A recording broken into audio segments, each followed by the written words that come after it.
Good morning, everybody. Charlie checking in. Mwah! Reaching out to my angels and demons. Love every single one of you, man. Happy Sunday morning. Hope you all are doing something good, whether you're in church or eating a nice bowl of some Cocoa Puffs or some Fruity Pebbles, man. Hopefully you're having a great, wonderful one. It reminded me Sunday. I know Michael told a story about about Dad farting in church, but every time Sunday hits, I think about Dad farting in church, you know.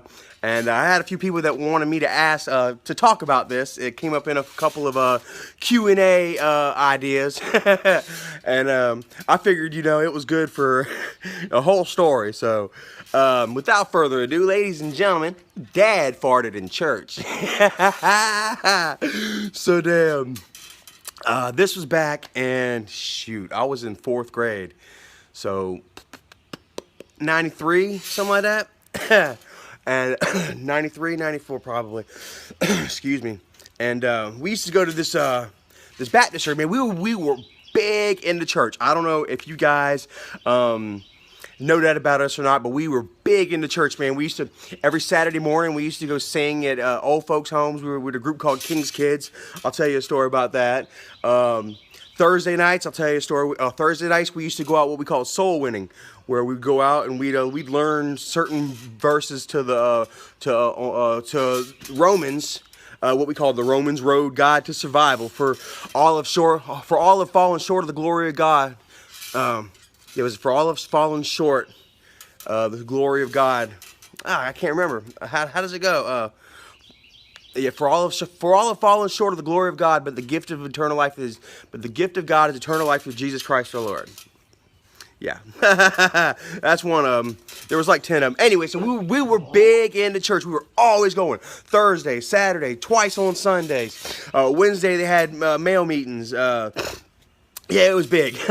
And this preacher that we had was fire and brimstone, man, straight up. And he would go for hours sometimes just preaching, you're going to hell, and you're backsliding, and give.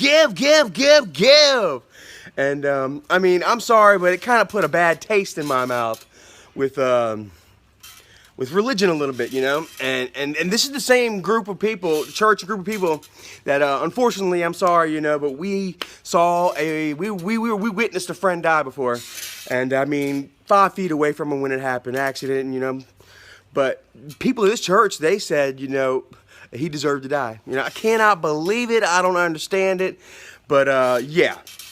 So it kind of turned me off of religion for a while, you know. But anyway, so this time, I mean, we were big into it. I still got family. My dad, like I say, he's big into church. I mean, big into the Lord. You know, he loves his Lord, so leave him alone. And so I respect people's religious beliefs and opinions. So to each their own. Anyway, so this, like I said, this guy, he would just get into it real bad, and he would fire up the crowd, you know. I mean, he started out in a junkyard, man. He really did. He started out a little church in a junkyard and just grew it up. He's got a couple of different churches now, you know, all the same name, just different locations. But yeah, he's really brought the crowd back together, and he's really brought a congregation together, I should say, sorry. And so anyway, I'm just getting off the point here. So this guy, like I say, he was real fiery and passionate about you know, religion and the Lord, and when he'd get into it, man, he would just go, dude. Sometimes I swear 2.5, 3 hours or more sometimes. And this particular time, we were trying to get pews. He was trying to get pews for the church because we didn't have pews. We all had this makes it worse. We all had metal fold-up chairs and they'd go ahead and they'd set them all up in a line, you know, and then we'd hold service, and then they'd pick them up and set them up. So the preacher wanted to get pews, right? And I remember it was nighttime. It seemed like it must have been 2.5 hours we were in there, right? And he's got it where he's like, all right, I want you to stand up if you're gonna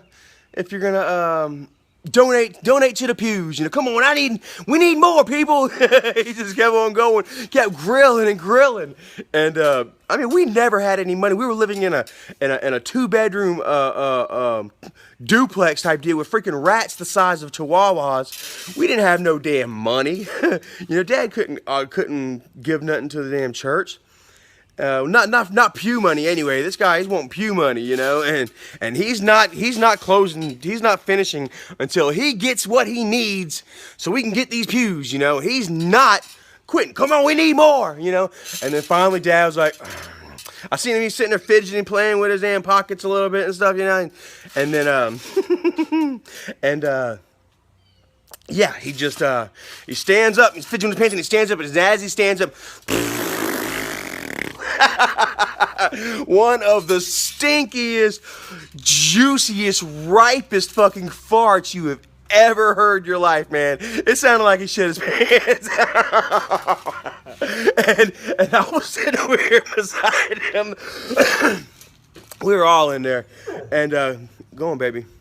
And so yeah, as soon as he stands up, boy, straight chocolate factory. And I mean, the instant that it happened, the whole crowd just cracked up, boy. It was like Dave Chappelle just told a fucking joke, man. It just everybody was laughing. The preacher, he wasn't really laughing, but I mean, even like the deacon and stuff, he's on Brother Barry, he's just sitting there laughing his ass off, couldn't stop. The whole crowd was going. I was on the freaking floor. Me and a friend of mine were on the freaking floor, rolling, holding ourselves, because we could not fucking stop laughing. And Dad couldn't stop laughing either. He's sitting there, he got a piece of candy in his mouth, and a big old gut. He's yeah, Dad did too. It was the funniest thing ever. And it must have went on for about, I mean, 5 minutes. Everybody, we're just laughing, and Dad made a joyful noise unto the Lord. It was some of the most funniest things I've ever seen in my life. And actually, what made it funnier is that Dad wasn't embarrassed by it. He's sitting there friggin' laughing about it too. Oh yeah, and I mean, it stunk, it smelled, it was bad. I mean, everybody cracked up for a good 5 minutes, and for the preacher finally, all right, calm down, let's get back to it, guys, you know. And yeah, Dad, and Dad went ahead and threw up $10 on the pew, and we moved on. So yeah, the funny thing about that is, for like a couple of weeks after that, there was a rash of church fartings. Oh, like I said, dude. Yeah, man. These chairs were freaking metal, so people were sitting there fucking farting in the chairs like it's fucking funny, and the shit would just fucking rat-a-tat-tat off the fucking metal like a moped backfiring or some shit. And it started first couple times. People were like, it's still funny. People were farting, you know. And it was a lot of these teenagers that were doing it, right? And but it kept happening, man. A couple times a damn sermon, man. After like the third week, the preacher stops the service in the middle of his sermon to you know, tell everybody no more farting in church. He's like, I remember, bro, it happened once and it was an accident and we all had a good laugh at it. I mean, he sat there for a few minutes and analyzed what makes the fucking fart joke funny.